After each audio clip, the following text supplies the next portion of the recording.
What's up, Robin? Good morning.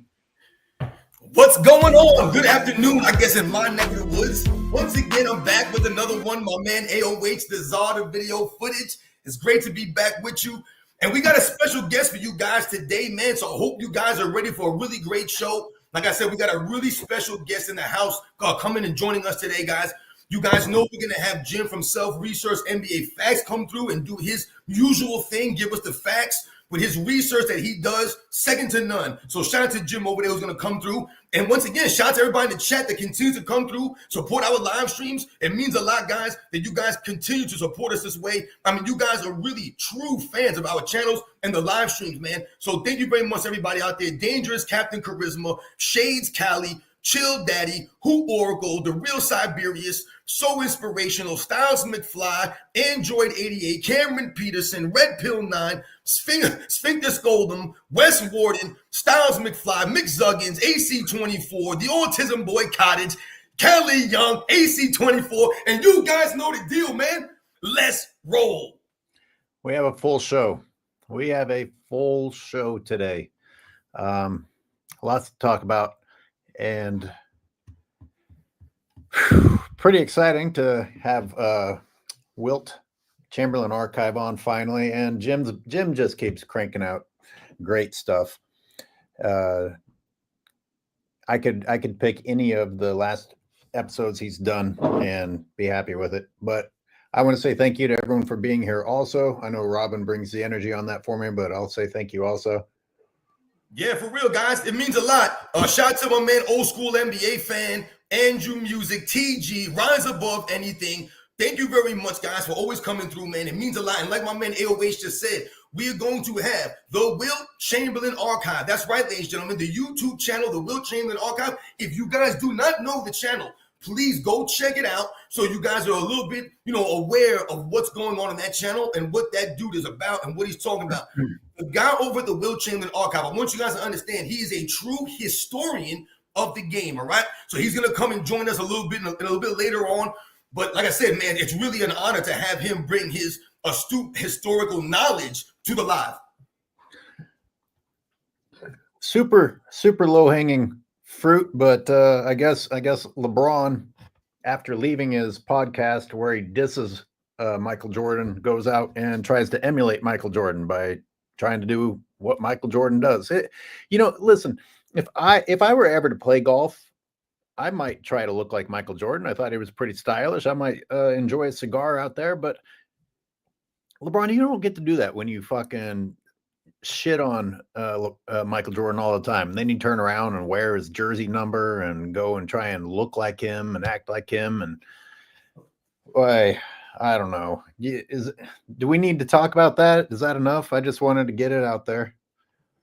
No, I mean, that's a great for you to bring up, like I said, and let people, aware of these things. I posted a picture, a screenshot of LeBron James playing golf, wherever he was playing a couple of days ago. And the caption that I attached to the photo was that someone needs to tell LeBron James that there's no one to blame in golf but himself.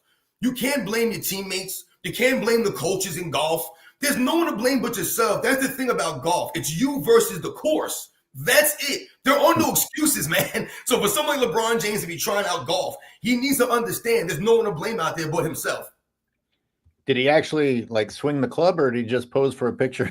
No, he swung the club. As a matter of fact, the video that I saw was, a video that I did see was Steph Curry, I guess, mimicking LeBron James' golf swing. If you guys don't know, Steph Curry is an actually really good golfer, man. And he's a guy who takes golf serious. He's been in many of these, tournaments and celebrity tournaments. So Steph Curry plays golf, and, he was laughing or, like I said, imitating LeBron James' golf swing. Boy, people don't like the noon start time. I hope we don't have to do that too often. We only got 93 people. That's a slow start for our Sundays. They'll fill in. They're coming in. It's like I said, it's a different time. People are not aware. Once they see that we're live, they're going to come through. Like I said, we got a good show for you guys as usual, man. So maybe no one's coming in right now yet, but they're going to start to continue to come in. I know the people will be out here trying to listen. More low-hanging fruit. More Jordan sightings at the beach. This guy, his outfit from top to bottom was red, white, and black with Air Jordan shit. But there's more Jordans at the beach. No LeBrons. I mean, it's, you know what's funny? You made me think about this when you posted that video, that short video of the Jordans on the beach originally. And what I noticed, or what I try to take notice of last night, if you guys don't know, I'm on vacation down to Jersey Shore, and I was on the boardwalk last night walking around, and I was taking notice of how many pairs of Jordans I saw. Now, the thing about the Air Jordan sneakers that we talk about that a lot of people understand is that people that wear Jordans come from all walks of life. So I saw people that you would look at maybe at glance not think that they would buy Michael Jordan sneakers or that they would wear Michael Jordan sneakers, but they got the Michael Jordan, the Air Jordan on. So when you talk about like I said, the different kinds of people, like Michael Jordan sneakers are not just relegated to one kind or specific, ethnic group or, some kind of person who lives in this part of the world or this part of the country. Everyone wears the Air Jordans, no matter if you're white, black, brown, like no matter what you are, where you're from, man, you'll see people rocking the Air Jordan. Because I told you why. The feeling that you get wearing the Air Jordan, you can't get that feeling. Also, the recognition, like you just pointed out, the recognition of other people when you got Jordans on. Sometimes you can lock eyes with somebody, you have no clue who these people are. You never met them before, but you see they have Jordans on, and they see you have Jordans on, and that's the communication.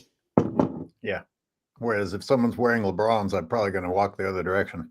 Mm-hmm. No one's going to wear them. I took notice of this. I did not see anybody wearing LeBron James sneakers on the boardwalk last night. And we're talking about thousands of people walking around out there on the boardwalk at night. I didn't see anybody wearing LeBron James sneakers. And I told you, I took notice of this. And I saw many, many, many pairs of the Air Jordans. When you think about the Air Jordan 1s, there are so many different colorways. There are so many different styles of the Air Jordan. You have the high top, the mid, the low. So the flavors are there for all kinds of people. Like I said, for whatever your style is. Some people want to be flashy and wear a lot of colors. Some people want to be basic and be low tone. You can do that in the Jordans, man. How is the boardwalk?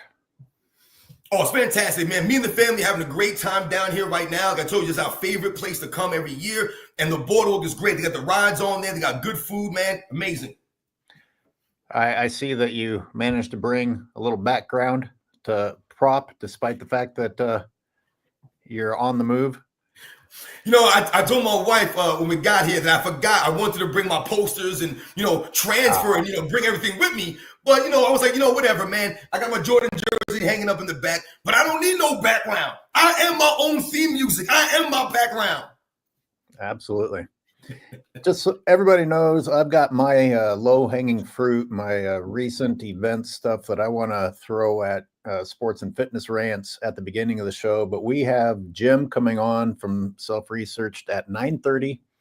And then at 10, we'll have Wilt Chamberlain archive. I'm going to ask, I've got Jim's video about how bad of a shooter LeBron is queued up, because there's questions I want to ask as we go through it. There's a lot of information in there. Yeah. Another great video, man, by Jim. Once again, shout out to my man Jim and the work that he does. Like I said, we've talked about Jim many times on these lives. Like we've stated, and I told you guys, Jim started as one of the people in our chat on these live shows. He was always coming to the live shows, leaving really good comments, really unique information in these comments. And I said to him, I was like, yo, dude, you need to get a channel going, because the things that you've researched, people don't really think about these angles, or like I said, some of the things that he looks into. So shout out to Jim for, like I said, making the channel and continuing to grow his channel. They might think about it, but it takes a lot of time. So people may think about it. There's a difference between thinking about it and producing. Right. In fact, I'm still delayed finishing my video that debunks everything that Kelvin Washington said. I mean, that guy was wrong. My God. Shout out to Styles McFly for the super chat. No comment with it, but just showing support. And Infamous Styles 301 has been a member for 11 months. Thank you. Appreciate your honesty and consistency, AOH. Well, thank you. Yep. I'm happy to do it. Rise Above Anything says LeBron wants to be like Jordan so bad. Yeah. Not going to happen. Not even close. In fact, the more you dig into it, the more you realize just how polar opposite they are. Exactly. For real, man. Exact opposites. I see some of you guys in the chat there talking about the sneakers. and what sneakers you like, you enjoyed wearing, or, so many things. I see my man Hoop Bargo talked about the Reebok pumps. When we think about something like the Reebok pumps, for example, or the players that had signature shoes, it's not necessarily always because the shoe looked good. There were a lot of Michael Jordan sneakers that do not appeal to me as far as the visuals and how they look. We also think about how some of these sneakers perform actually on the court. Does anyone really believe that they're going to go out and play basketball in some Air Jordan 2s? You know what I'm saying? Or something like that. Some of these Air Jordans are not really made to play basketball in. We actually question. I actually did a video a while ago saying that Michael Jordan was so great in the Air Jordans that actually to give him a little bit more credit for doing some of the things that he did in the Jordans. But it's not just the sneakers and how they look. It's the player that's representing those sneakers. You respected that player. They were cool. They had swag. You know what I'm saying? So, like, when you think about the Shaquille O'Neal sneakers when he came out, right, and you talk about some of the Reebok pumps, I remember Sean Kim had the Kamikazes. I had these sneakers called the Kamikazes from Reebok. I think I was in like 10th or 11th grade when I bought these Kamikazes. But why would I get a pair of sneakers sponsored or represented by someone like Sean Kemp? Because of the way that Sean Kemp played the game. And I respected the way he went out there and played the game. A lot of those guys, we are wearing their sneakers because we respect them. You know what I'm saying? Like, their jersey, you'll wear someone's jersey because you respect them. I'm not wearing no James Harden jersey. I'm not wearing no Ben Simmons jersey. I saw a dude in the boardwalk last night wearing a Joel Embiid jersey. And I told my wife I was this close to saying something to that fool. Like, aren't you embarrassed to wear that jersey? I mean, my goodness. That's terrible. I'm sad that there's people wearing a Joel Embiid jersey. That's just terrible. I've got queued up why AOH has a problem with everyone talking about the Lakers being done with LeBron.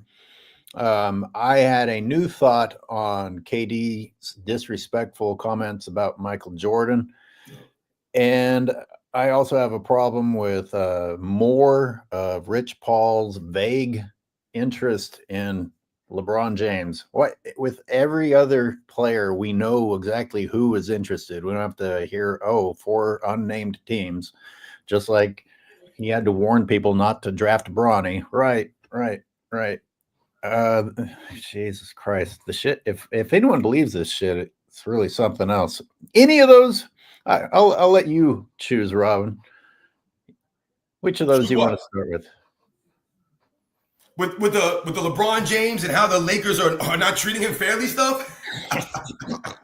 You know what's crazy, AOH, is I'm seeing a lot of reports, man. Shout out to my man Charles over at Dreamers Pro. I saw he put out some stuff about, everything that's going on with the Lakers and LeBron James.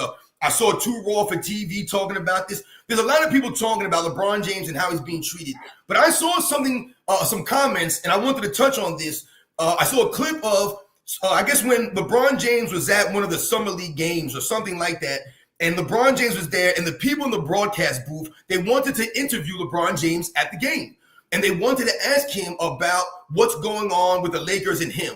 And they said, this is what the guy said, that LeBron James' response to them about joining the booth and talking about the Lakers was, I ain't got nothing to say. That's literally what he told them. I ain't got nothing to say.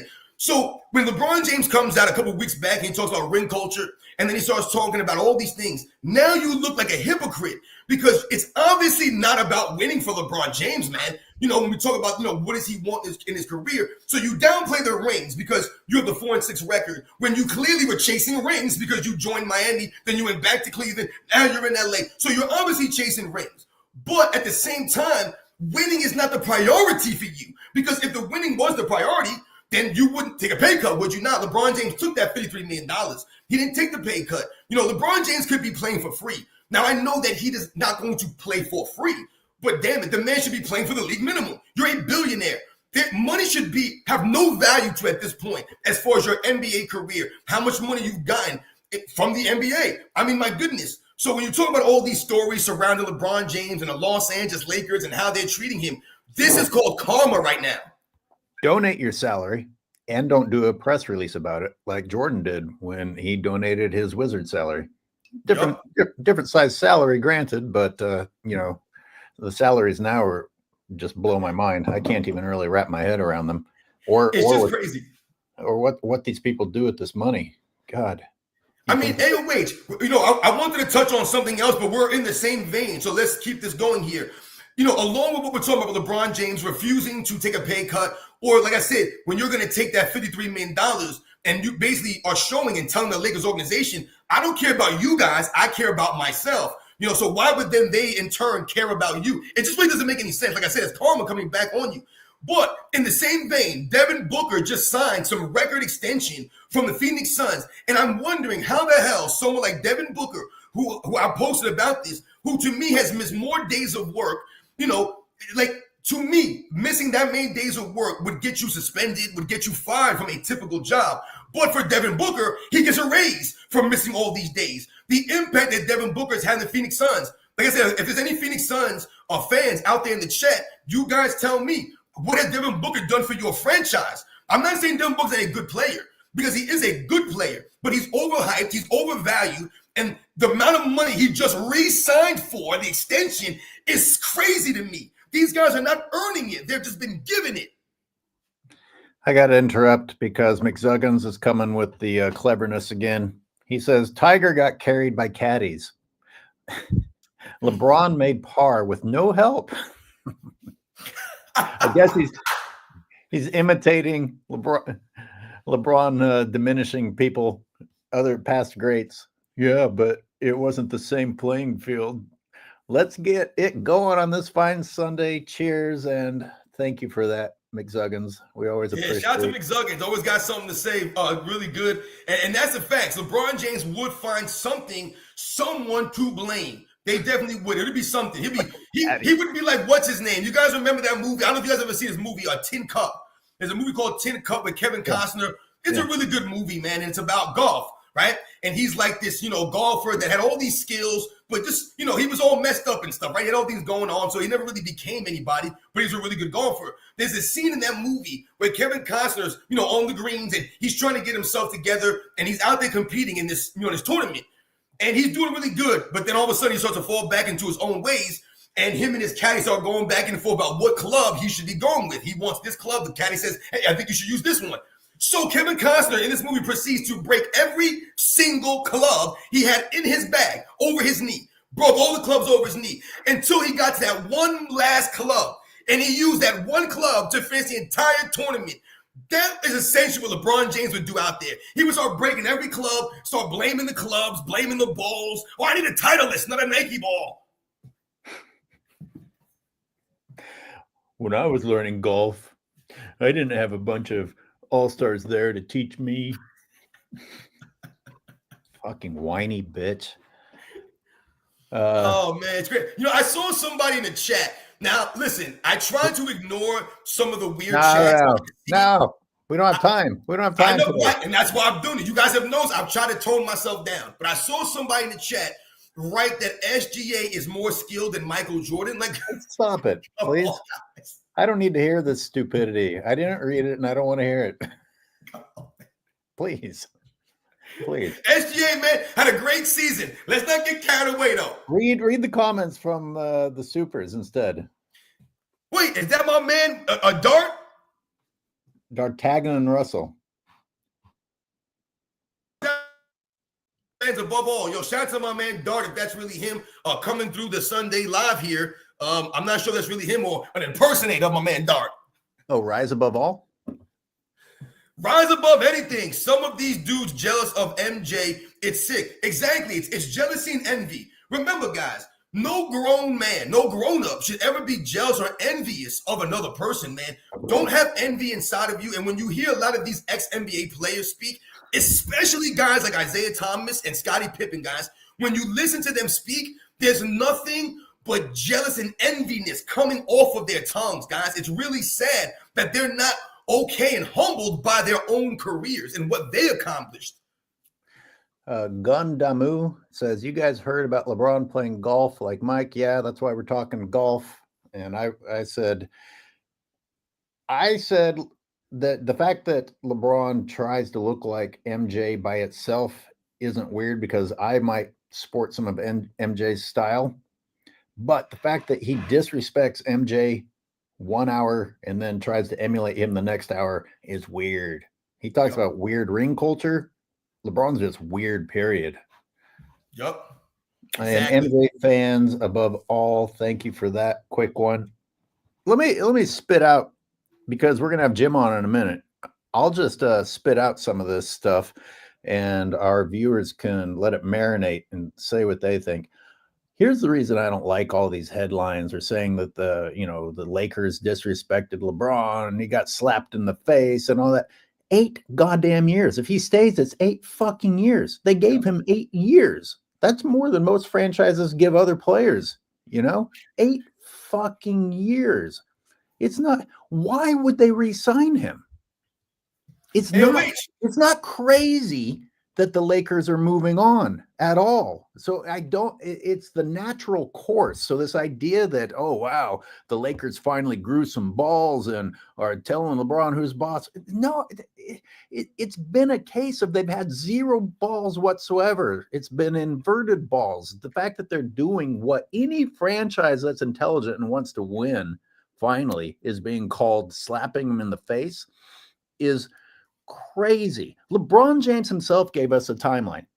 LeBron James himself a couple of years ago said, this is about how many more years I'm going to play. So he said it himself. Like, they're not defying his plan, and he's got another year with the slap in the face of $52.6 million. Oh, the fucking disrespect.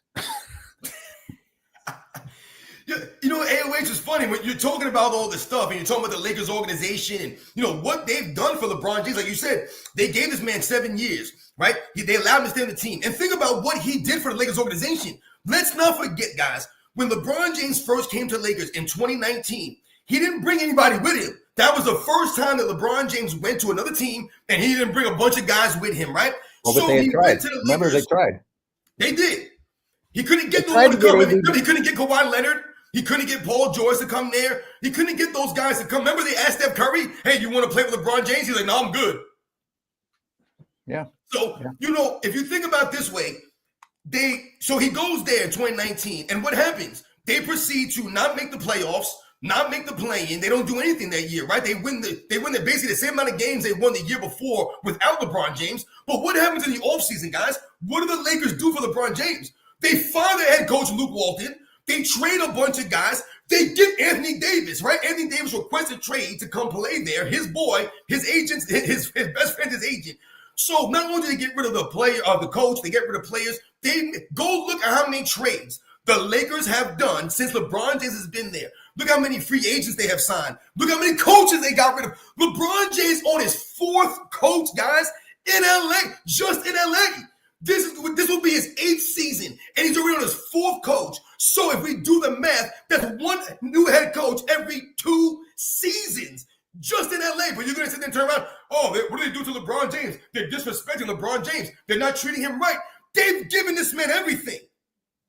Yeah, that part is inarguable. And the other content creators mentioned all of that. That part I agree with. Obviously, they gave LeBron a crazy amount. I like more than most, not most, any franchise. I'd be blown away if anyone comes up with an example of a franchise that's done more and bent over backwards more than for LeBron James. I'm saying this is the course it was going to go anyway. It had to go, unless Jeannie Buss's stupid ass would have actually signed him for 3 more years. It's like, LeBron, you told everyone what your timeline was, and you want the Lakers to turn around when that's up and offer you 3 more? Let me guess, with a no trade clause again? Yep. And remember, everyone, we're going to have to circle back to this because we're going to have Jim on, but I am so sick of the fake stories about people being interested in LeBron right when it starts to show that no one is interested in LeBron. And I'm really sick of the Warriors being mixed into there because it scares the shit out of me that there's any truth to it. And I still haven't released my video that says Damon Bruce needs to be chased out of the Bay Area. Piece of shit. Piece of shit. And anyone that welcomes LeBron James here, you're a reflection of the fucking techie, soulless society that this place has become. And you go to games just because you're the only people who can afford to go anymore, not because you're actual fucking Warrior fans. No real competitor or sports fan, and certainly not a Warrior fan, would ever welcome LeBron James here. Ever. ever, even if he was as good as people say, you don't let someone like that come into your house. It says a lot about you if you do allow that, and it's disgusting if the Warriors do it. And again, I'm upset about a rumor. It's just a rumor, I think. Like No, I want to see some evidence. Why can't we see evidence when it comes to LeBron James? Why? you're right. Why? And, I mean, the way that you feel right now, AOH, is really, that's the truth. And I think that's really the indictment that we talk about on someone like LeBron James. I mean, like you just mentioned how you feel just off of rumors of maybe him coming to a team that you root for, that you get behind. And then we look at these things, like you said, what people are saying, oh, LeBron James got interest from this team, and this team. You know, like we say, if LeBron James comes to your team, do you guys think that LeBron James cares about your team? Do you think he cares about the city he plays in? Do you think he really cares for your franchise? He doesn't give a damn about his fans. He don't give a damn about the city. I mean, I talked and I did a video, and it went viral a couple of years back. It was that father that posted that video of LeBron James in the tunnel at a Los Angeles Lakers game. And the father that's filming this, right, says to LeBron James, yo, man, I brought my son to a basketball game the first time and to come see you play, and you're load managing on us? There was no reason for LeBron James to be out that game. So you see, this is what happens, guys. You know, LeBron James will miss a game, and there's no reason why or for it. You watch the previous game. You don't see LeBron James get hurt in the previous game. He's playing fine out there. There's nothing that would lead you to believe that LeBron James is injured. And then all of a sudden they'll say, oh, LeBron James did with a sore foot. He's out the game. For what? No explanation. Just a load manage on those very fans that are rooting for him. So this guy was bringing his son to see LeBron James. He wasn't going in to heckle LeBron James. He wasn't going there as a fan of another player. He was bringing his son to see LeBron James. But the disgusting part was, not that LeBron James load managed on them, was when the guy called him out. LeBron James couldn't be humbled and take that L on the chin like a grown man. What did he do? He tried to throw shade back at the father by digging in his pocket.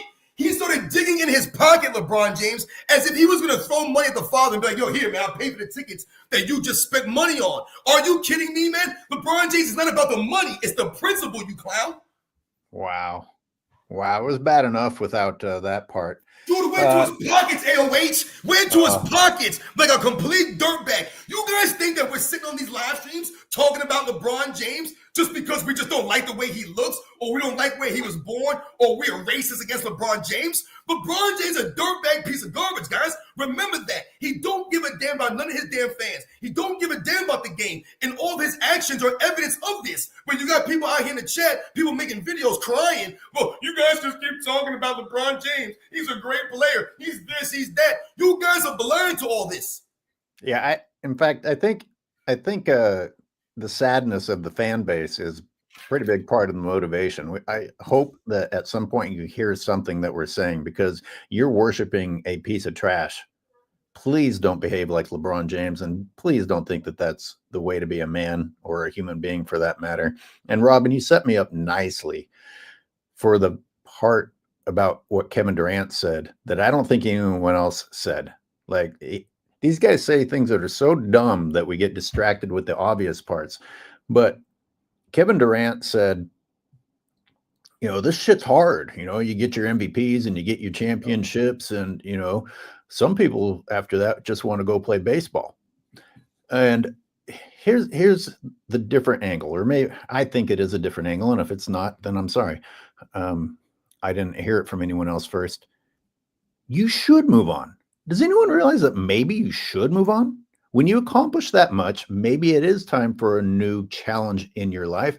Maybe there's some dignity in retiring on top instead of dragging the motherfucker out for as long as possible. Like the way that Katie said that indicated that they think, you know, oh, well, it's cowardly to retire, and the real way forward is to just keep jumping teams for the next fucking 10 to 15 years, as if there's anything to be proud of there. But in addition to that, you know, you talk about the load management. You know, Michael Jordan never load managed. And guess what? He physically needed to retire because he gave people everything. The reason that KD and LeBron can stay out there for a longer period of time, besides the illegal performance enhancing drugs, is that you're not actually giving to the fans. You're telling the fans that they owe you while you aren't giving to them. Hey, I want to play for 25 fucking years and I'll play 50% of it and you'll keep praising me for longevity and keep saying that availability is a skill, even though I won't be there for fucking half of the record-setting 30 years that I play. Yep. We'll let that marinate and bring in Jim because Jim's here. Yo, and wait, hold on real quick. Is there any way that you can? No, I'm not. No, you bring Jim in. Is there any way that you can block two of these people? I see a lot of people in the chat asking us to block these two guys, and I can't do it from my end. We got people. This guy keeps saying the R word in the chat with Kobe Bryant. It's getting really weird, man. These guys are weird, man. We got this dude, positive mindset outcome is a weirdo. Some dude, CMB is garbage. These guys are just weird, man. Like, you guys have no lives, man. It's really weird discussing the things that you guys are writing in the chat. I dare you guys to put yourselves on camera and make videos about these topics you're talking about, but you would never do that. So once again, man, these are the losers that are out here. These are the people that support LeBron James. Put yourselves on camera and then walk around New York. Yeah, put yourself on camera and use the R word like that. I dare you. What's the other? I got one of them. What's the other one? The other one was this other with positive mindset, positive outcome. This dude is just saying all kinds of weird stuff, man. Kobe. I mean, this dude said the same thing. I mean, my God, what's wrong with you guys? It's Sunday, man. Get a life. Talk about anything except for LeBron James. We haven't even mentioned Kobe Bryant. They're talking about Kobe. Anything except for reality for these motherfuckers. We got the weirdo talking about SGA is better than Michael Jordan. I mean, where do you people come from? SGA close to Jordan? Come on, man. Okay. We'll get we get rid of those. Fellas? What's up, Jim? I've got a little intro for you. Doing? I've got a little intro for you real quick. So here's a couple of titles that I could have gone with. I'll go full here. Oh, that's the one we're going to do today. But Michael Jordan averaged 33.6 to 37.1 points per game over a 4-year period while missing one game. I don't even need to watch. I'm blown away before I even watched the video. And we were, you know what, that's beautiful because we were just talking about giving everything to the fans versus load management. And then these load managing clowns making fun of Michael Jordan for going and playing another sport. And here is Michael Jordan killing it, putting up points that those two clowns couldn't do, and only missing one game. Mm-hmm. If LeBron James has one of these big games, guess what? He's fucking sat the 2 games before it. Yeah, anyway, that's not the topic of today. I'm giving everyone a taste of the good shit that they can find on your channel. Here's another one.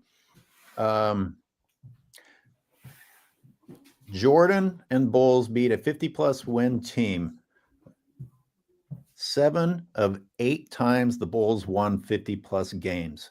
That's craziness. And finally, we come to... No, go ahead. I'm sorry. If you want to add to... No, I was going to say that's the best of all time. That's better than Russell or Mikan, too, which is just mind-blowing when you think about it. Mind-blowing. Russell won a couple championships and never beat a 50-win team back then because all the 8 teams and all that stuff. And then Jordan, every year except for 88, when he won 50 games, beat at least one, and most of the time multiple teams they took down. It's just unparalleled. And people are going to bring up, like some guy today in the chat, they love to bring up expansion. I've done so many videos on that. I just don't even like responding anymore about that. They don't know what they're talking about. They really don't. They have no idea what they're talking about. So it's amazing how people they'll say anything, or it's just repeated from what the media says. It's unbelievable. I was going to talk about the defense. Actually, the video I did a few weeks ago, that's what I was set up to do. Oh. I was going to do it a couple weeks ago. It's okay. But when you go by these numbers, yeah. And this was the one where all the top players in NBA history who made the most all defenses, and every one of them made at least 50% of the seasons they made of their whole career, they made 50% of the time they made all defenses. LeBron James made 6 all defenses. He only made 27.27% of his career did he make all defense. So you look at a guy like anybody, pick out anybody. Jason Kidd, 56.25%. Michael Cooper, 80%. Anybody you want. David Robinson, 61%. Every player who at least made 6 all defenses, first or second, because LeBron made 6. Every one of them was at least 50% of their career. They made at least first or second all defense, with the exception of LeBron James, who's barely over a quarter of the time. So this defensive longevity alone it's a joke. It's just a laugher. I mean, what can you say? I mean, the guy has 6 all defenses in 22 seasons. It's nuts. It really is. Let's play a game. What are LeBron fans saying right now in order to not deal with reality? Yeah, what are they doing? Exactly. What are they doing in order to deal with what you just dropped on them? Let me guess. Yeah. LeBron did deserve all defense all that time. Right. And then the other thing that I just can't stand is this very inaccurate narrative about the 2013 Defensive Player of the Year. You've heard it a million times. Marc Gasol never should have won it. LeBron deserved it, blah, blah, blah. It's not unprecedented that somebody who finished second team all defense won Defensive Player of the Year.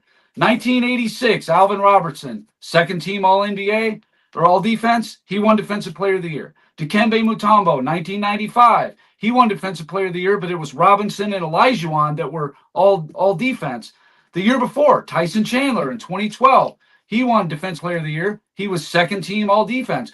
So this notion that he got robbed somehow, there is a precedent for it, and more than happened a couple of times. It's 2 sets of people voting. The coaches vote on the all defense, and the media votes on Defensive Player of the Year. What can I tell you? They didn't see it the way that you guys wanted to see it. I mean, it is what it is.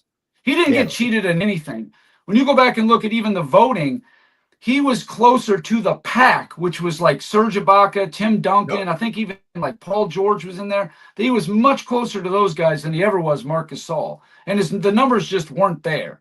They wanted him to get that because that was his big season. They won the championship. He won MVP, all that. They wanted him to have this season to match Jordan's 88 season. Well, I don't know what to tell you. He wasn't as good. I don't know. Now, had the Marc Gasol thing been circulating by anyone else before LeBron himself put it out there? Because that's pretty gross. It was LeBron going on the show and saying, oh, Marc Gasol's got my DPOY statue.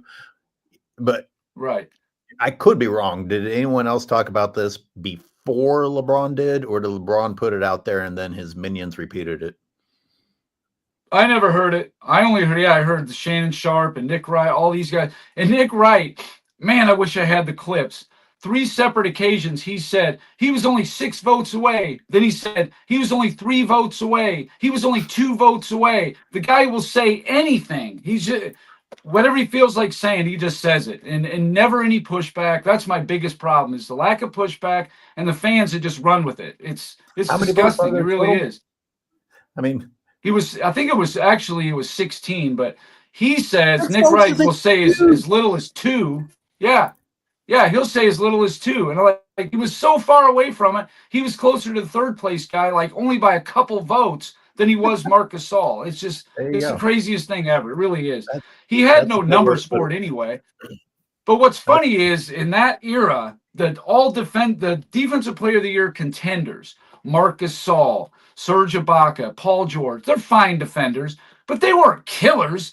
Gary Payton, Scottie Pippen, Dennis Rodman, David Robinson, Hakeem Olajuwon.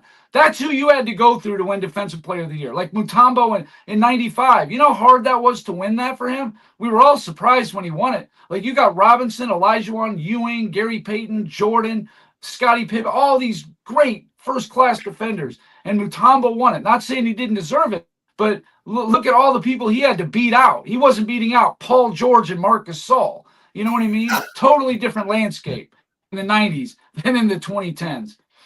Even talking all about the players that were making. Yeah, I'm stopping. DPOI. No, it's all right. I was just saying all the bigs, the centers that made DPOYs, first team All NBA, first team All Defense. I mean, they were nowhere near as good as what Michael Jordan was dealing with. You had players like Joakim Noah, first team All NBA. Is there any universe that guy's making first team All NBA in the 80s, the 90s, the 2000s? I think we all know better. And yeah, not close. And Tyson Chandler, come on. Yeah, he's a nice player, but please, these guys were killers in the 90s. Into the 2000s, Dwight Howard, he was great. He was a great defender. But then Al Jefferson, there's another guy. All these guys, they're good players, but like I said, they were not killers. It was just a completely different landscape then as it is now. Should have been easier for LeBron to win a Defensive Player of the Year, but he just couldn't muster it. What do you want me to say? You know, he wasn't good enough, period. He only put in effort when he wanted to.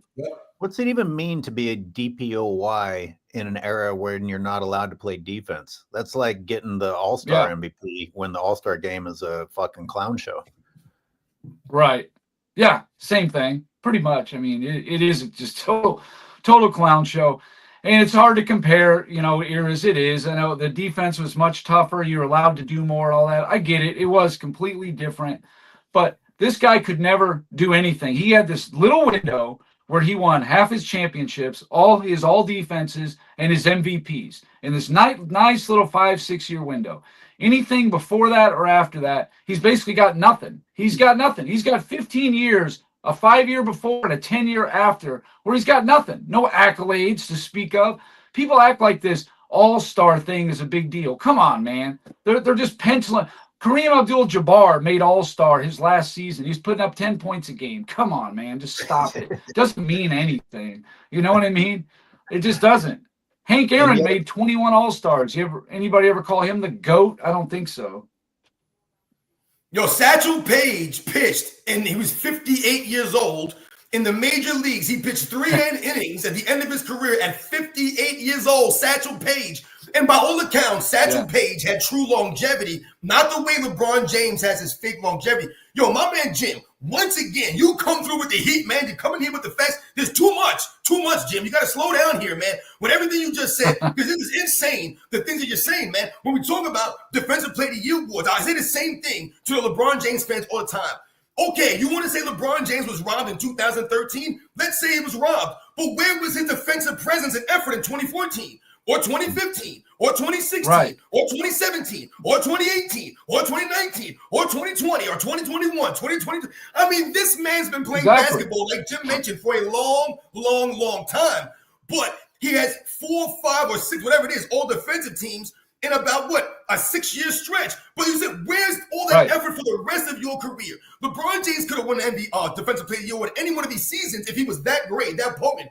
But I've heard people say that Michael Jordan could have won a Defensive Player of the Year award in 1993. We talked about Michael Jordan's season in 1987, the year before he won a Defensive Player of the Year award. You can argue and make the same case that Michael Jordan should have won back-to-back Defensive Player of the Year awards. But no one says these things because, like Jim mentioned, the competition on the defensive side of the ball in the 80s and the 90s was immense. You know, when Scottie Pippen mentions never winning a Defensive Player of the Year award, would anyone say that LeBron James deserves a Defensive Player of the Year award over Scottie Pippen? Does anyone think that LeBron James deserves a Defensive Player of the Year award over someone like Tim Duncan or Kobe Bryant, based off of the effort that they gave for as many amount of time as they gave that effort? The reason why Scottie Pippen never won a Defensive Player of the Year award, not because he wasn't great on defense. We all know Scottie Pippen was great on defense. But like Jim said, the competition you're going against, you're not going against good defenders or great defenders. You're going against some of the greatest defenders in the history of the game. When you talk about Hakeem Olajuwon, Gary Paytons, the Dennis Rodmans, the Michael Jordans, the Dikembe Mutombos, the David Robinsons, you can argue that the 90s had the greatest defensive players at every position in the history of the game. You can argue Scottie Pippen's a great defensive small forward. You can argue him with guys like John Havlicek and the Kawhi Leonards. You can argue and pretty much say Michael Jordan's a great defensive shooting guard all the time.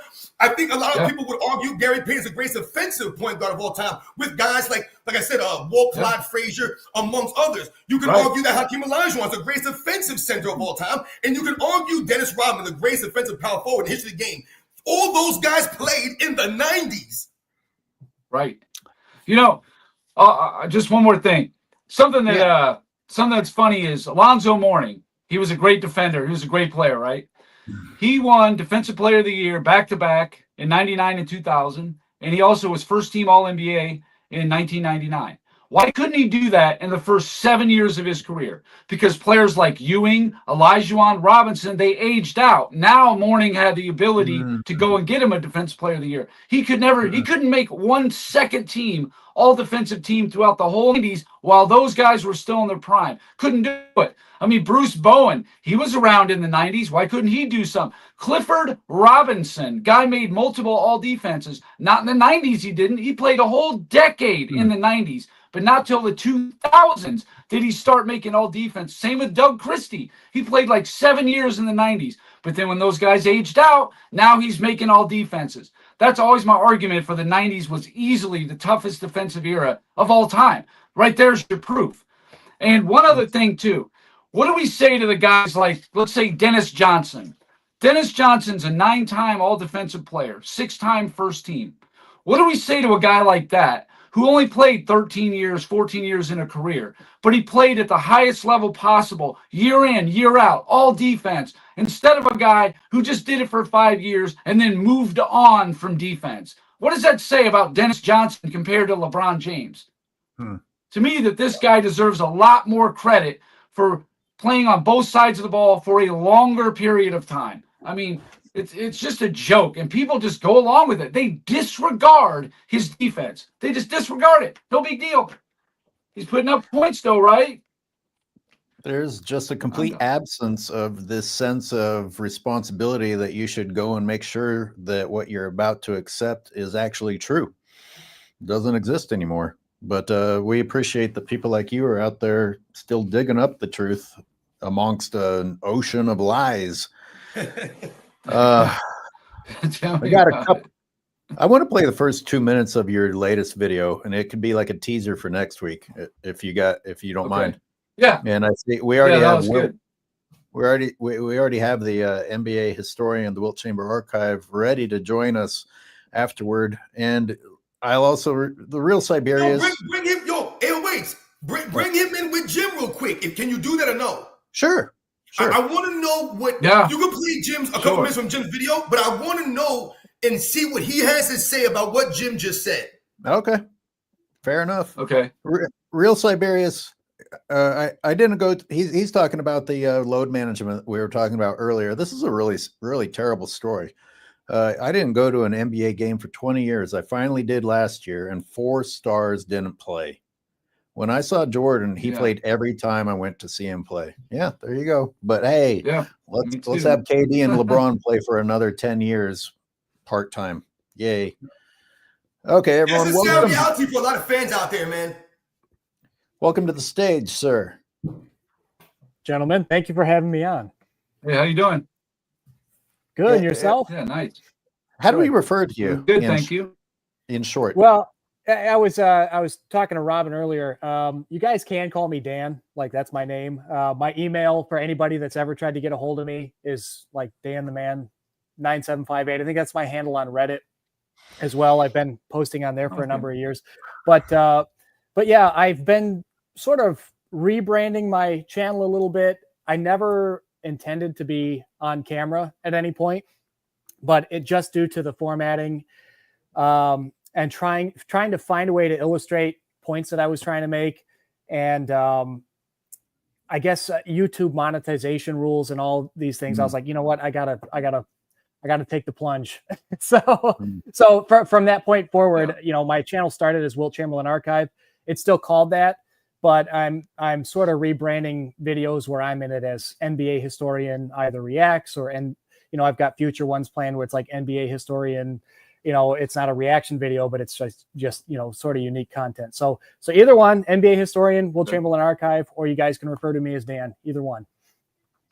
Yo, I just want to say, man, once again, Dan, thanks for coming through, the NBA, you know, historian that you are. And I want everyone in the chat to understand something, man, that this guy's channel is not just about Wilt Chamberlain, all right? If you guys know his channel, I see a lot of you guys in the chat happy that he's here. Like I said, we're honored to have him on here and share some of his knowledge. And like I said, I'm really interested to know what he has to say on some of these things that we talk about. But this guy is a legit historian. Like I said, man, I always tell you guys, I try to give you perspective off of what I watched growing up. So I'm giving you the perspective in the historical perspective from the 80s and the 90s point of view. From someone who watched these guys, I saw what they do on the basketball court. I know what they had to go through and the conditions they played under and the effort that they gave. So I've often told people on my channel, Michael Jordan, these guys, they don't owe me nothing. I'm not doing this because I'm hoping to meet Michael Jordan one day, or I'm doing this because I'm hoping that maybe someone will reach out to me. The reason I'm doing this is because I owe them. I owe this guy. I owe the people that I grew up watching. And why do I owe them? Because the effort that they gave. We literally just mentioned how a father came to a Lakers game and brought his son for the first time to see LeBron James. And LeBron James load managed. He's done this many, many times, many, many seasons over the course of his career. These guys just miss games, like the guy just talked about in our chat. He went to a basketball game and 4 of the star players didn't even play. So when I was a kid growing up, as I got older and I turned the TV on, I'm like, oh man, the Utah Jazz are playing the San Antonio Spurs. I never had to worry if Karl Malone or John Stockton were going to be there. Never have to worry about that stuff. You never thought about these things. I knew that David Robinson and Sean Elliott were going to show up. They were going to play. I knew these guys were going to give the effort. They weren't going to lollygag. They weren't going to go out there and, like I said, just do stupid stuff. So shout out to my man for coming through the Wilt Chamberlain archive, the NBA historian, man. Let's roll. NBA historian, did you have any sort of a guttural reaction to what Jim just told us about defense? No, actually, I was trying to get set up here, so I'm coming in a little bit blind, but I hear you guys are going to play some clips from his. By the way, I like his handle, self-researched NBA facts. I think that's needed these days. Self-research. Yeah. LeBron fans, look up the definition of what that fucking means. All right. Well, we'll play. Jim, do you have do you have like 5 minutes more? Yeah. Let's okay. do it. We'll do the terrible shooting of LeBron James video for a minute. Now that we did defense, let's do a little bit of the offense. That's the weak link, because at the end of the game, when you're playing at that level, it foul shots. Why is it weak link? He's the guy that you foul because at the end of the game, you got the audio for one. That's the weak link, because at LeBron James is that's not the right audio? Thanks. That's the audio for the LeBron shooting video, yeah. I said, okay, players, 10 to 16%. All right. Put in all the players whose entire careers were covered since 1997, where you could track the data. There was a total of 20 players. Here you go. So LeBron James in the playoffs, in the mid-range, from 10 to 16 feet, shot 36.3%. 16 foot to three-point line, he shot 37.8%. Okay? So how does that stack up? Ray Allen bests him in both. Giannis Antetokounmpo is better than him on the 10 to 16, but is under him on the 16 to three-point line. Carmelo Anthony is actually ahead of him on 10 to 16, but under him on the 16 to three-point line, which is kind of strange. Kobe, better at both. Steph Curry, better at both. Anthony Davis, better at both. Tim Duncan is better at the 10 to 16 foot, but under in the 16 foot to the three-point line. Kevin Durant is better at both. Kevin Garnett is better at both. James Harden, better at both. Allen Iverson is better at both. Jason Kidd is under on the 10 to 16 foot, but over on the 16 to three-point line. Kawhi Leonard, better at both. Damian Lillard. This one really surprised me. I didn't know Damian Lillard was such a bad playoff mid-range shooter. He's terrible. 26.4% from 10 to 16 feet and 32.1% from 16 feet to the three-point line. Horrible. Why is that guy even a top 75 player? What a joke. I have at least 5 guys I would have put ahead of Damian Lillard. I would have put Dwight Howard. I would have put probably Tracy McGrady, Artis Gilmore, for sure those 3, guaranteed. Alonzo Mourning. There's several players I would have put ahead of Damian Lillard. Guarantee you that. Steve Nash, no chance. Dirk Nowitzki, no chance. Chris Paul, no chance. Paul Pierce, nope. Dwayne Wade, nope. Russell Westbrook on 10 to 16 feet. He's just under LeBron, but 16 foot to the 3-point line, Russell Westbrook is ahead of him. Jeez. So of the 20 top 75 players, LeBron is only better in 7 of the possible 40 categories. That's it. That's miserable. LeBron is just not a good shooter. And all these people that claim otherwise, just look at the numbers. LeBron is not a good shooter, in the mid-range especially. Once you get outside of 10 feet, yeah, he's not very good at all. Maybe he's gotten better at shooting uncontested three-pointers. His three-pointers are nothing like Steph Curry's. Steph Curry's are contested, heavily contested. Or other players, not even just Curry, other players. They're heavily contested. LeBron's aren't. He gets wide open looks. But now here's every top 75 players' free throw percentage. All of them. You can track all of them, their whole careers. You would figure LeBron should at least be in the top half, right? And this is playoffs. So LeBron shoots 74.1% in the playoffs. That's actually a little bit better than he does in the regular season. Jesus. He's 0.1% ahead of Kareem Abdul-Jabbar. He's under Ray Allen. He's better than Giannis, but he's miserable free throw shooter. He's under Carmelo, Tiny Archibald, and Paul Arizin. He's above Barkley, who's also a bad free throw shooter. He's under Rick Barry, Elgin Baylor, Dave Bang, Larry Bird, and Kobe. He's over Wilt Chamberlain, one of the worst free throw shooters, probably the worst top 75 free throw shooter there is. Bob Cousy, Dave Cowens, no. He's better than Billy Cunningham. Steph Curry and Anthony Davis, no. And he's better than Dave DeBusschere. Now, the guys that I highlighted are the players who are not like a really big player. That would be like Charles Barkley, Billy Cunningham, and Dave DeBusschere. Okay, there's 3 examples right there. Clyde Drexler, nope. Tim Duncan, he's better than Duncan free throw in the playoffs.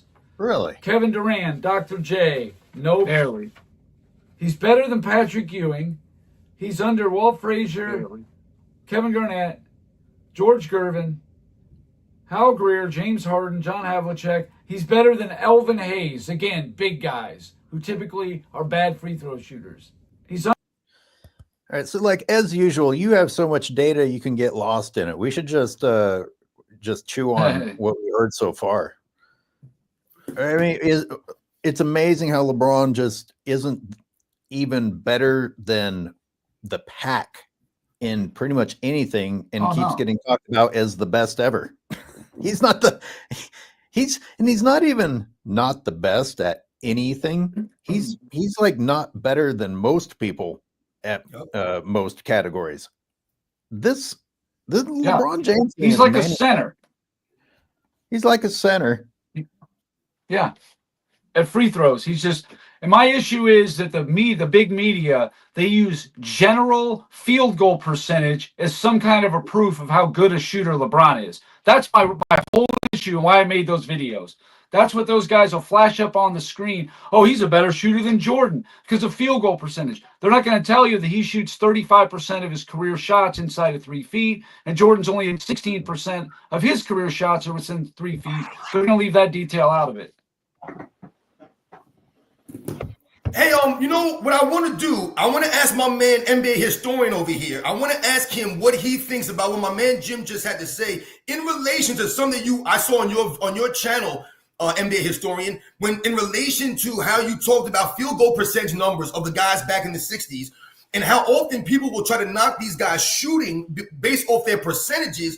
And you mentioned how the offensive fouls were back in the 60s. So what that did for those players, it forced them out of the paint area oftentimes because you're going to get an offensive foul. So I would love to know what you have to say or what you think about some of the shooting numbers or the percentages and how they try to use those to take away from the guys in the 60s.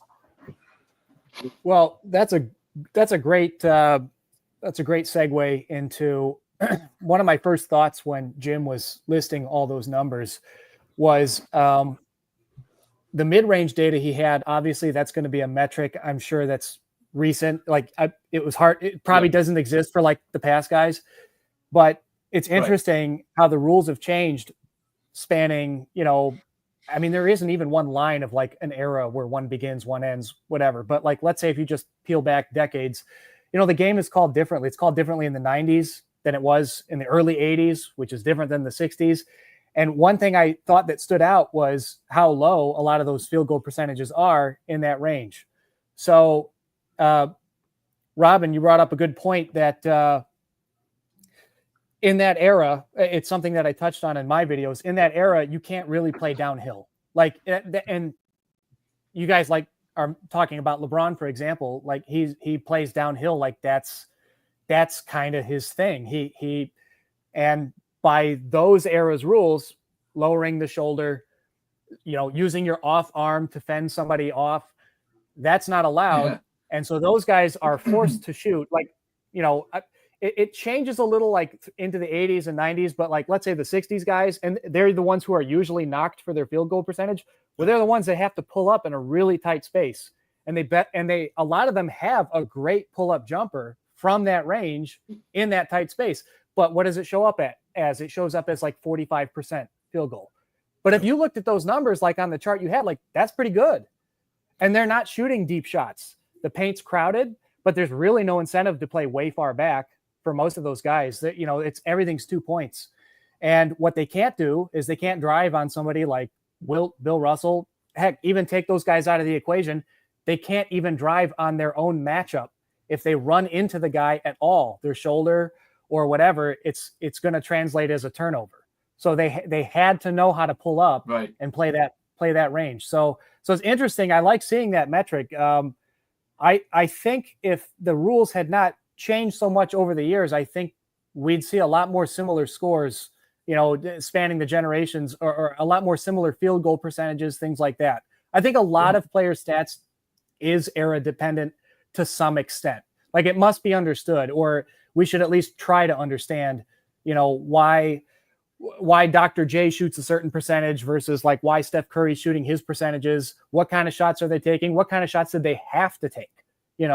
I think that stuff's important. Yeah. So yeah, I like looking at that chart. Cool. Hey, I got a question for you. I have my own, I guess, opinion about it, but you probably know better than me. If they had all defense all the way back since the beginning of time, what would Dave DeBusschere and Jerry West's all defenses look like if they could have acquired them in the 60s? What do you think? Well, I think they would be candidates. They would definitely be candidates. Here's a couple of guys that have been competing with them. I guess that's the best way I can answer that, because I haven't gone it granular enough to like know each season who's doing the best, etc. Sure. But some of the contenders that would be like up with Dave DeBusschere, and I might even fail to mention some guys, but it must be mentioned, like a guy like Gus Johnson. In fact, Dave DeBusschere and Gus Johnson had like a bit of a rivalry themselves. They played really hard against each other, and they were both of similar play style in that they were good shooters outside, for the type of shots that were allowed to be taken back then, but they were also just really good defensive players. Another one would be Satch Sanders, really good defensive player back then. And I get these names, or I bring these names up because I listened to people like Elgin Baylor when he was alive, like the testimony he would give, like who are the toughest matchups. Two guys that aren't Dave DeBusschere would have been like Satch Sanders and Gus Johnson in that category. And then for Jerry West, also a terrific defensive player. I know his block shots. Like there's at the tail end of his career, he's blocking like 0.7 shots a game or something like that, which is pretty good for a guard. And I can't remember what the steals were. It was like almost 2 steals a game, or maybe more than that. So he was a player who would have been looking for blocks and steals. I don't know what his like sort of face up defense, like if he would have been a leader in that category. I know his defense overall was really exceptional though. And Casey Jones would have been like on the Celtics. He would have been a guard that was a really terrific defender in the early 60s. And then, when he was on his way out, another up and coming guard would have been Walt Frazier. That was a really good defensive player. So guys like that. I'm sure Jerry West and Walt. Go ahead. I was just going to say West and Frazier were pretty much locked in as first team all defense as the guards in the early 70s. So I can only imagine what Jerry West would have been doing in the 60s. You know, I'm sure he would have got at least a second team probably every year of his career. And I think that a lot of people dismiss the older players because they don't have Defensive Player of the Year and all defenses. Even George Mikan couldn't even win MVP. It wasn't available yet. So people just discount all those players from lack of awards, which is just silly. It just is. You just got to use your brain, and you kind of got to put it together. Like if Jerry West was getting all defenses in his 30s, he would have got them in his 20s. I guarantee it. Right. Like Wilt Chamberlain or Bill Russell never led the league in blocked shots. Yes. Right. Those guys would have won Defensive Player of the Year every year. Right. It's going to be one of those two guys. Yeah. Every year. Right. Yep. No doubt.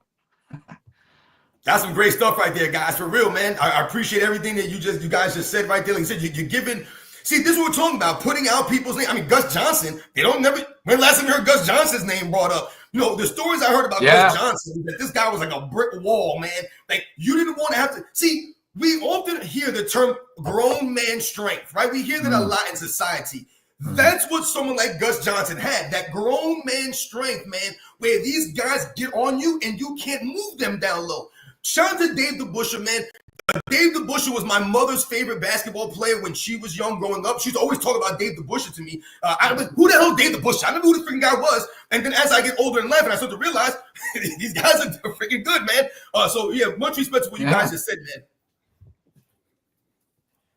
By the way, sorry, I don't have anything to add. I was out babysitting childish LeBron people in the chat. Got distracted.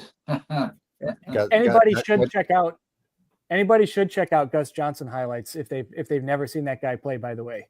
Yep. Yeah, it's players like him and like Dave Bing. They're just disrespected because they weren't on Boston or the Lakers. It's like these guys are great players. You should watch them. I'd much rather watch an old grainy 60s game than a game today. Easily, all day long. I promise you I would. Yeah, it's crazy, man. I can't watch today's NBA. It's just terrible. I hate it. It's hard. Jim, do we need to let you go? Do you want an official send-off? I know you have limited time each week. Yeah, no, yeah. I'll leave it to you guys. But hey, it was nice meeting you, Dan.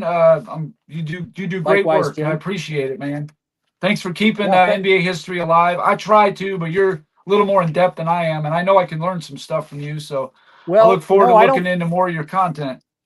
Well, thank you. I don't focus on the numbers as much. I try to look at game tape. So actually what you do is also incredibly needed. You know, it takes a lot of effort to make sure that the path doesn't fade too much. So. Right. Yeah. Absolutely. Everybody all right, you guys enjoy your Sunday. Everybody check out Self-Researched NBA Facts.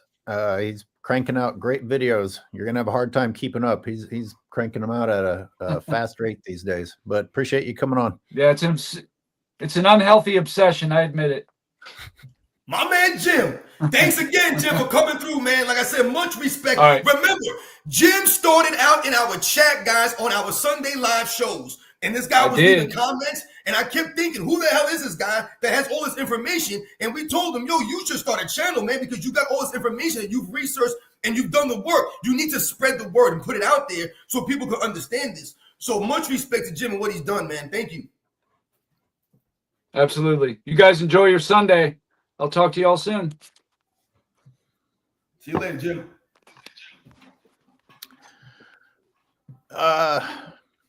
NBA historian. I'm going to come up with my own nickname of you at some point. Now that we have your information and we're queued up, we'll have to come up with a very specific special episode to have you on in the future. So let that go around in your mind. See if there's anything that you want to come up with. Robin, you said you had a little bit more. You had some, you've been chomping at the bit to get them on. What else we got while we've got this historian on with us? By the way, what's your shirt say? Randy Savage. Just a good old-fashioned elbow drop. That's what he's doing, the flying elbow drop. If you guys watch WWE, WWF back in the day, man, Macho Man Randy Savage is a true legend, man. So rest in peace of Macho Man Randy Savage. I had the Bret the Hitman Hearts shades on the other day. Now I came with the Macho Man Randy Savage t-shirt, man. This is what we're doing, man. We're slamming them with facts. So that's what we're doing here. So once again, when we talk about my man, the NBA historian, one of the reasons why I was excited to get him on here is because, like I said, I've been subscribed to his channel since I've been on YouTube. And like I said, I've watched a lot of his videos. I actually did a couple reaction videos to my man, NBA historian, and he reached out to me thanking me for the reaction videos that I did based off of, you know, some of the things that he talked about, the Willis Reed stuff. And like I said, I was really just enamored with the video footage that he's able to provide in his videos. Like he just mentioned to Jim, it's not necessarily the numbers, because if you know, then you can see the numbers are skewed based off of the era you played in. So you can't necessarily put numbers up on the screen and be, well, this guy averaged this guy shot this percentage, this guy must be greater. You can't do that. But what do I always tell you guys? When you look at the video footage, oftentimes it's going to give you a clear and fuller picture of what you think the numbers are telling you. So, like we just mentioned, the field goal percentages is very important because the 60s players are shortchanged in a lot of these discussions and these debates because of field goal percentages. So they'll say, these guys shot 42%. Oh, what a joke. These guys can't shoot the ball. But they don't know about what we just mentioned, the offensive fouling rules, the traveling rules. Like my man, NBA historian just mentioned, the space that they had to play in. You see how the NBA said, hey, these guys have space all over the place. All you got to do is a hesitation dribble, and you got all this room to go towards the basket, and you don't really have to worry about any physicality or charging fouls or anything like that down low. But something else that I want to mention and touch on is that during those periods of times, the 50s, the 60s, and the NBA historian mentioned this in his video because I've watched many of videos and I've become smarter because of it, how these rims were hung, how they were set up. These are not breakaway rims. These are not fancy rims with all these nice clear glass backboards and all this fancy stuff. You guys have played basketball in the streets. You guys have heard of double rims. You guys have been to courts where you touch that rim and your ball is flying 40 feet away. That's how tight these rims are. When you look at the rims that these guys are playing on, I mean, my God, I remember hearing someone talk about how players in the 50s were playing on baskets held by chicken wire. Chicken wire. So when you hit a shot, the rims and the backboards are shaking. So, I mean, think about shooting a basketball on a rim and backboard that's still vibrating from the previous play. This is what these guys were dealing with. They're playing in courts where people are allowed to smoke cigars, you know, and it's just really weird. So what I wanted my man, the NBA historian, to do is let us know, talk a little bit more about what you mentioned, the traveling rules specifically that I saw you touching on in your videos recently, and how these guys could only take a step and a half after they gathered, and relate that to the NBA today. Well, that's a great question. I'd actually like to dig a little deeper on exactly how that affects a lot of players, for example, that there's a lot of fans of today. Let's take Steph Curry, for example. I was watching, some of the game tape that I had as I was making the Willis Reed video, and I didn't think to put this in there yet. I want to dig a little deeper, but I was just watching the way he even sets up for his three-point shot. I mean, I was talking about driving to the basket in that video, but when you think about it, he's one of the most prolific three-point percentage shooters of all time. And the amount of steps that he's allowed even to set up, to square his feet up, to make sure his body's square to the basket, the amount of steps even to get into the shot. I thought from a couple of clips, it looked like he was getting one or two extra from what a lot of guys from the past would.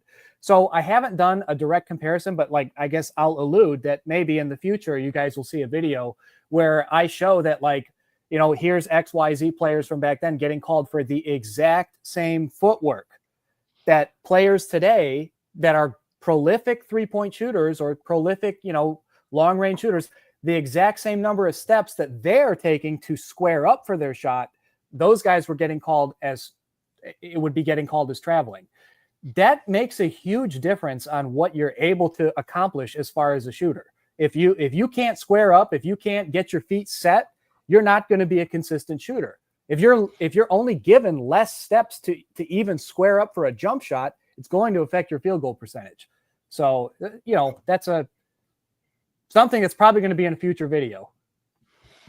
What's with all these racists you brought over to our channel today, man? I'm spending all my time moderating. You bringing all these Sunday haters over here? afternoon and people are being weird out here, but I just hope that a lot of people are listening to what's being said, because above anything, we're always trying to give you guys some perspective, but we're also trying to educate here when we do these lives. Once again, I know that maybe we don't agree on everything, and I always tell you guys, I don't claim to know everything, and when I'm talking about someone like the NBA historian, the reason why I would go to a channel like his and watch the videos and react to his videos is because, once again, I don't know everything, and I'm listening to someone that knows more than I do on certain topics.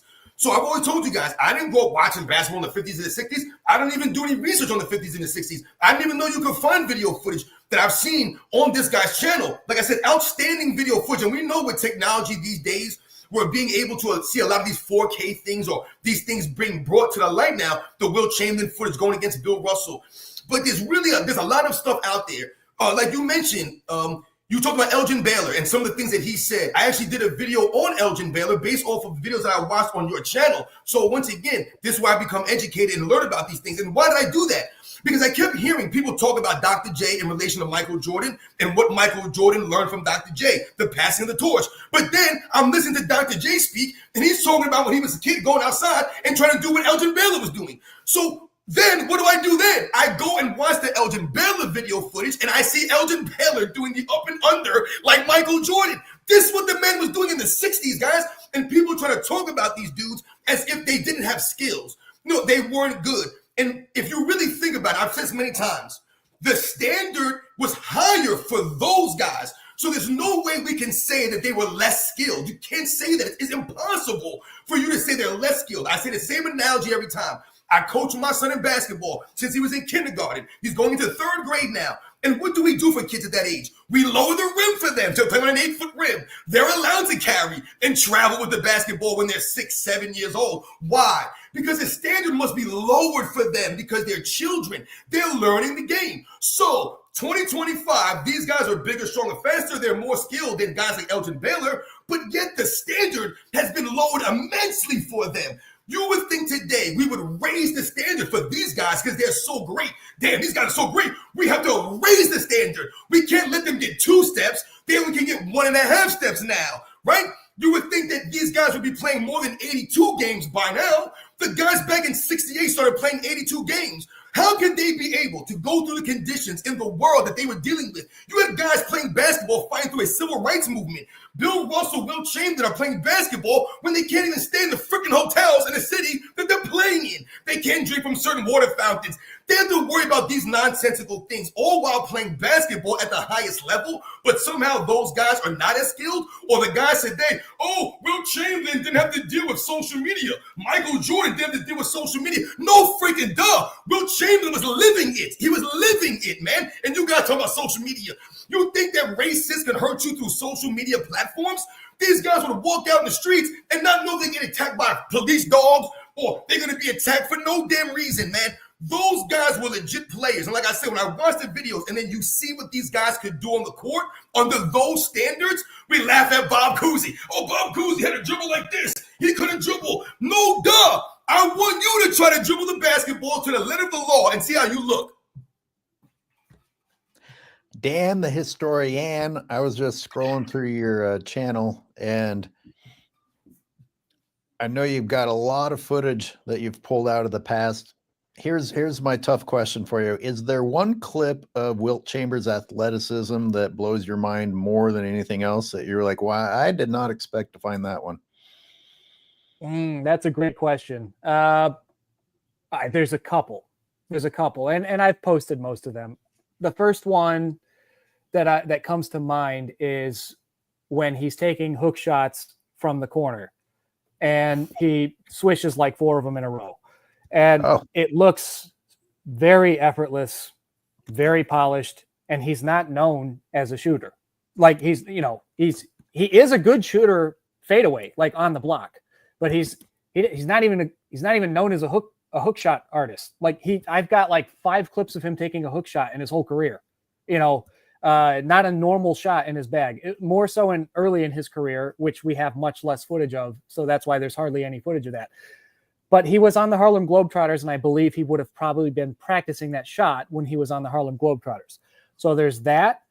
There is recently surfaced footage where he's at a camp in like 1960, and you can't see his feet in it, unfortunately. But it looks like he's doing the 3-stride to free throw dunk, which is the famous thing of why the NCAA banned it. It was due to Tex Winter watching him do that at the freshman versus varsity game, which in I think one of Wilt's books or something, he claimed I wouldn't have never done that in a game anyways. I was just messing around. Doesn't matter. Tex Winter, who was on the Rules and Regulations Committee for the NCAA, he saw it. And he said, we better change the rule book before this guy starts dunking free throws. So there's a clip of Wilt in like 1960. It's like his rookie NBA season where he takes 3 strides, which was the same as his high jump approach. There's high jump footage of him. There's triple jump footage of him.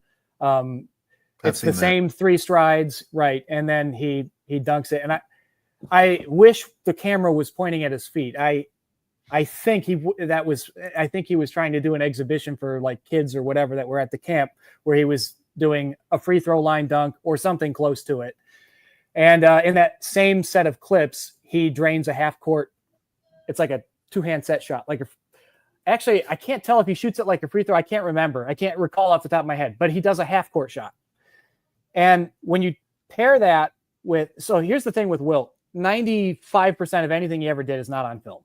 So most of the most amazing things that he may have ever done, we don't get to see it. But you can kind of make inferences. So Tommy Heinsohn did an interview where somebody asked him, like, what's the most amazing thing you saw Wilt ever do? And he said he went back to half court and he made 20 out of 25 half court shots. You saw Wilt. No. He says he saw, I'm just saying what he says. He says he saw Wilt Chamberlain do that. We don't have that footage, obviously. This would have been like pregame. This wouldn't have been during a game. This would have been like something like pregame warmups, right? So we don't have that footage. So we can't prove that he did it or, is Tom Heinsohn full of hot air, whatever. But we do have him effortlessly sinking hook shots, 4 in a row at least. And we do have one clip of him making that same half court shot. You can just make an inference. What was his wingspan? 7'8". Jesus Christ. Okay, so I'll set this up. I remember in the weight room in high school, shorter guys would come in and be able to like crank out some reps on the bench, but they didn't move their arms that far. And I'm still trying to wrap my head around a 7'8" wingspan benching 450, or some people have it higher than that. Like I can't really wrap my head around the type of strength that really means when you have a 7'8" wingspan and can bench that much. You think about that? I mean, I know that's an obvious one, but I've got to get it off my chest because that's crazy. Well, and yeah, I'm glad you're kind of bringing that up. The mystique around Wilt is that there's always things that, like, let's say he said, which maybe an exaggeration, right? I mean, he's boastful. He's not. He's unapologetic about it. But then there's the really interesting thing is all the testimony that doesn't come from him. It comes from people like Tom Heinsohn. So, or, when it comes to Wilt's strength, someone like Arnold Schwarzenegger, basically mentioning that him and Andre the Giant were 2 of the strongest guys he'd ever seen. They would make him look like a little toy as they would, pick him up with one arm, So, but there is, interestingly, before Wilt had passed away, there was like an online chat log where, he was answering people's questions, fan mail on the internet. And somebody in that chat said that they witnessed him bench pressing 465 like it was a matchstick.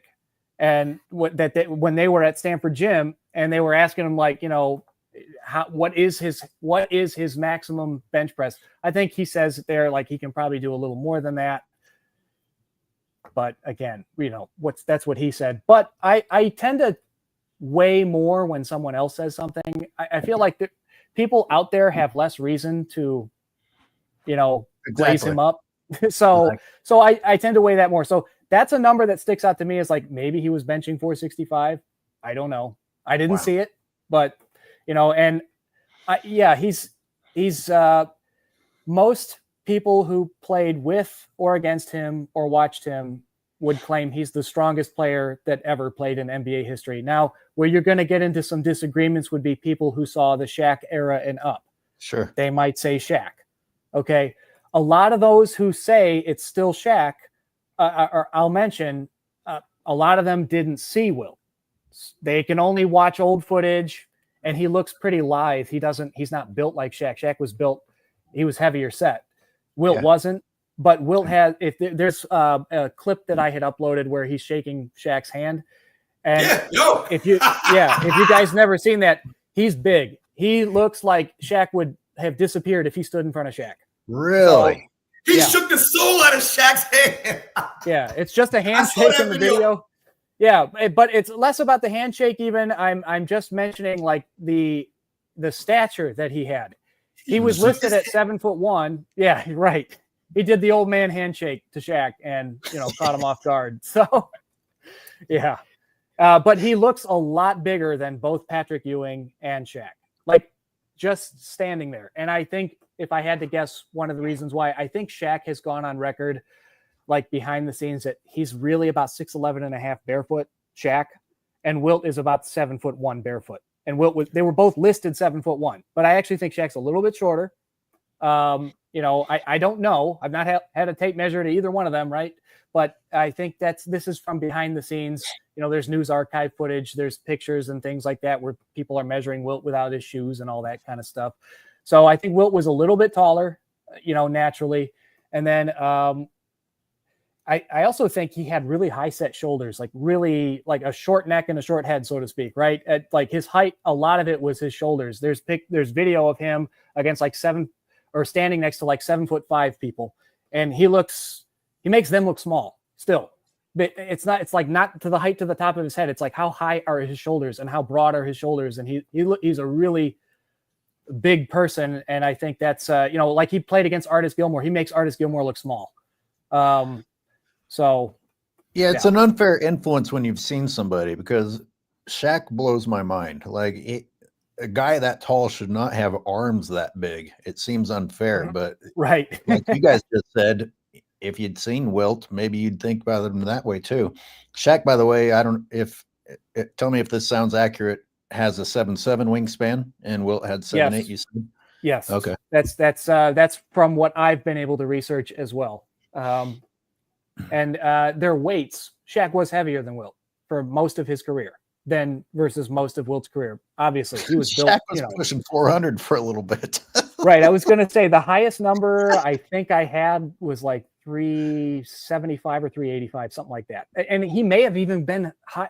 That's just what's available like through old news archives. Like I have subscriptions to news archives. This is how I try to get like my behind the scenes info, because listed info on NBA is one thing. It's not usually that accurate. There's players who are underbilled, overbilled, whatever. But, when you get that, like, hey, Shaq reported into training camp at whatever weight, like it's more accurate, like to give you an idea. Because I think the highest they listed him was 325 or something. It's like, no, he was way heavier than that. Same with Wilt, though. Highest they listed him was 275. As a Laker, he was about 310. So, wow.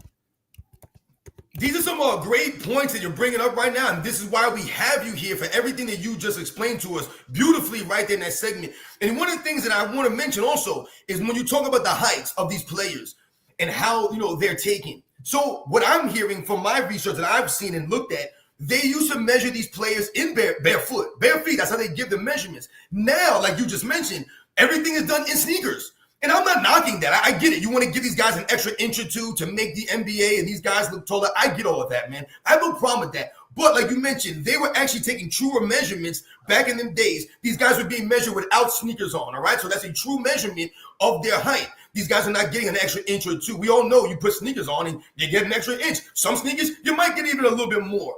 So I thought that was very fascinating when we think about that stuff. We talk about Wilt Chamberlain's strength in relation to other grown men that play in the NBA. Someone like Shaquille O'Neal. Now, I saw Shaquille O'Neal's whole time career, man. I watched basketball for a long time now, man. And Shaquille O'Neal, amazing athlete. And to me, when Shaquille O'Neal first came in the league, on the Orlando Magic. To me, that was the best, most athletic version of Shaquille O'Neal. I'm not saying that was a prime or peak Shaquille O'Neal. We all know what he did in his Los Angeles Lakers and all that stuff. But to me, when Shaq was on the Orlando Magic, go look at his rebounding numbers, look at his shot blocking numbers, and look at the way he was able to run the basketball court, guys, more than anything. Shaq was not moving like that in LA after a couple of years in LA, let's say. By 2001, 2002, Shaquille O'Neal was a shell of himself as far as his athleticism because he went Hollywood. He gained all this weight, like you mentioned. When we think about Wilt Chamberlain, and you mentioned his body, his physique, how he's built. I'm into health and fitness. I've been into something my whole life.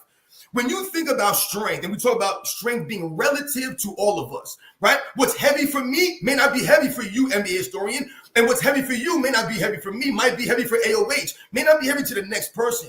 When we think about strength as it relates to our body size, our genetics also comes into play and our muscle density. When you look at Wilt Chamberlain and you look at someone, he's more wiry than someone like Shaquille O'Neal. So what that alluding to, that his muscles are probably more densely packed in his body based off his genetics, how he's built, what he's able to do. You talk about the bench pressing AOH. Well, let's not forget, if he's benching 500 pounds, let's say, but weighs almost 400, that's pretty damn believable to me because once again, you're pushing off the force, of your own body weight. I get the long arms and we get all that stuff. But if you're weighing close to 400 pounds and you're strong like that, 500-pound bench press for me is unheard of. I don't need to see it to believe it. When I listen to someone like Arnold Schwarzenegger talk about the strength of Wilt Chamberlain, this Arnold Schwarzenegger, he has a lot of integrity and a lot of cachet as far as bodybuilding and fitness goes. I'm not talking about his politic views or anything he talks about on social media. As it pertains to fitness and health, Arnold Schwarzenegger is that dude, man. So why would he lie for Wilt Chamberlain to make him look stronger than him, to make him look more impressive than he really is? What's they doing for Arnold Schwarzenegger? There's nothing for him. When you talk about some of the things he's mentioned, they said that Wilt Chamberlain could pull the whole weight stack down on Schwarzenegger's head, where he said other great bodybuilders would do half of that weight. He was doing the full stack. I want you guys to think about a chimpanzee, for example. A chimpanzee could weigh 90 pounds, 80 pounds, maybe 100 pounds. But do you think that a 250-pound, a 300-pound man is stronger than a 100-pound chimpanzee? Hell no. And why is that? Because of the density of the muscle fibers in a chimpanzee's body. So their weight, their musculature is more tightly knitted together than a human being. A chimpanzee can rip your arms off easily like nothing, man. So this is what we're talking about with guys who look like they're bigger, but not as strong. Robin, you better give an ooh yeah before the viewers go crazy. Just satisfy them briefly. I guess I gotta give it a ooh yeah after that one, man. Snap into a Slim Jim, my man, the Macho Man. That's some good stuff, man. I tell you right now, I would say I've been watching a lot of your videos recently over at NBA Historian, and like I said, I was getting in a rabbit hole here with a lot of this stuff because it becomes more fascinating when you think about how the standard is. I mean, it's just insane to me. Like I said, when you watch the video footage, I saw a play. This was, I think it was Bill Russell coming in for a layup. The defender turned his back to Bill Russell and threw his butt into Bill Russell. Bill Russell got his legs taken out going for a layup. Yeah. They called the offensive foul on Bill Russell, man. I mean, it's plays like that you have to think about when you're talking about shooting percentages, right? And you're talking about how these guys have to play the game, the conditions, and also the commitment, the word that Kevin Durant and LeBron James talked about, Michael Jordan, and the commitment. Think about the commitment of those players back in them days who weren't getting paid nearly as much money. A lot of those guys work side jobs in the offseason. People talk about, someone like J.J. Redick will say, oh, those guys are plumbers and taxi cab drivers and this and that. They're looking down on these guys, but he'll never tell you that some of those guys were Korean War veterans, that some of those guys spent time in the military away from their playing careers. I often bring up Paul Arizin, who spent 2 years in the Marines during the Korean War. Paul Arizin, who's a legit Hall of Famer. He's not some also-ran guy, some so-so player. He's a great all-time great player who spent years of his prime, the middle of his career, in the military. Elgin Baylor, who I mentioned earlier, spent time in the Army, missed many games in the regular season, taken away from his total cumulative stats because he was in the military serving. I thought again about Karl Malone because Karl Malone was a strong guy and his arms were pretty impressive. But the more impressive story is finding out that he was benching 350 between sprints. Like 350 is not crazy compared to 450, 465. But forget the bench. I would like people to go out and run sprints and then do 20 push-ups. Like, it's different. It is not the same. It is not the same when you wind yourself and then try and do that shit. That's a different kind of conditioning. Yep. By the way, Dan, the historian, you are not allowed to be polite on here. The way to get your voice in is to talk over us when we're being dumb or just not as interesting. No, I'll let you guys roll if you guys are rolling. I have a personal issue. I told Robin about it earlier. I've been up since 5 a.m. with it and came home quickly to do the show, and I have to get back to it. Yep. So it was a good show. I have to cut it here, but we look forward to having you on. And I've been throwing the supers up on the screen. Appreciate all of you.